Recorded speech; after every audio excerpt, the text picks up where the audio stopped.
The Brave Children. Beatrix and her friends lived near Edinburgh, close to the Pentland Hills. She was about 10 years old, the oldest of all the other girls. One of the things that made them such good friends was that they had a special group of their own. They had meetings together so that they could pray and talk about the Bible. They lived in difficult times when faithful ministers were not allowed in the churches. The government put other men called curates into the churches. They were not faithful to the Lord Jesus and often lived bad lives. People did not want to go to the churches to listen to the curates. The government would charge the people lots of money and make life difficult for them because of this. Field preachers held services in the Pentland Hills, and people would suffer a lot if they were caught going to these services, which the government said were illegal. The curate was watching out for who went to these services, and he would tell the authorities. Beatrix's mother, Helen, went to hear faithful ministers like James Renwick preach. She also helped people who were in trouble because the government wanted to arrest them. One day, Helen and her children were having family worship together. They were in the middle of singing a psalm when soldiers came to the door. Quickly, Helen tried to hide and got under a bed. But the soldiers lit a candle to find out where she was, and then they dragged her out. Beatrix and the rest of the family must have been very scared and upset. The soldiers took Helen to the man who owned the land where she had her house. He told her that she had to go to the church and listen to the curate. Helen said to him, "I would rather beg my bread with my children before I took any sinful way." She was able to trust God and never lacked any food or clothing for the family. Helen was imprisoned and was in danger of being put to death.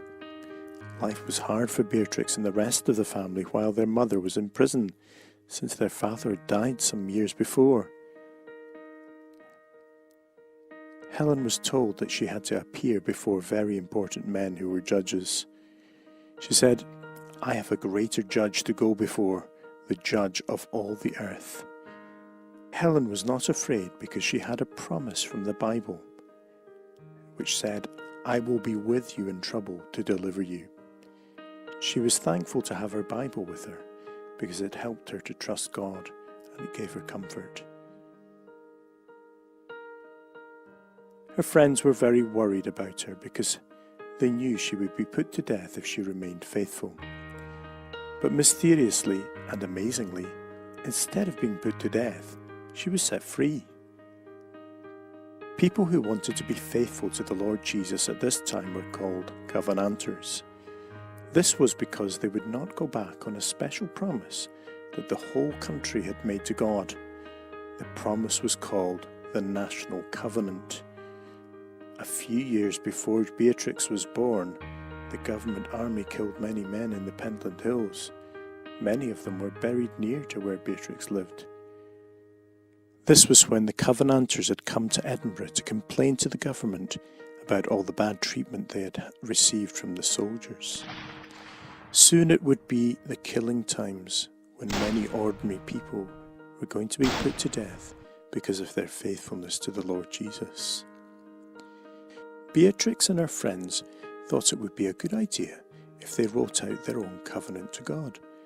Her mother encouraged her in this and perhaps helped her a little with it. Sometimes adults wrote their own personal covenant to help them in being faithful to God. This is how the children's covenant began.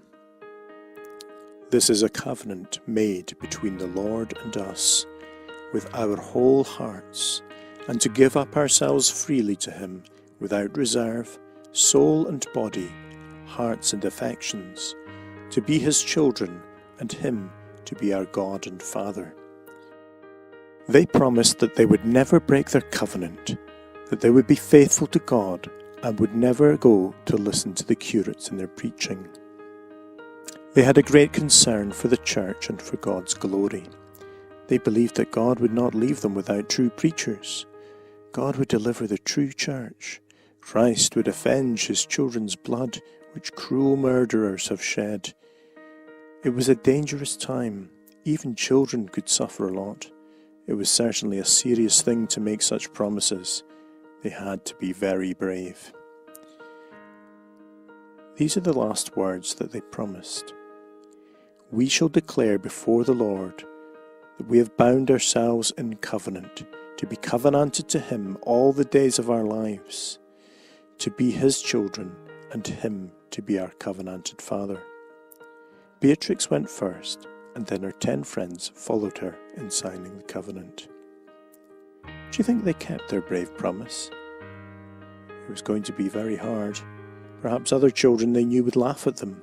Perhaps some of the girls did not have parents who were as faithful as Beatrix's mother Helen. They could also face a lot of bad treatment from the government as they got older.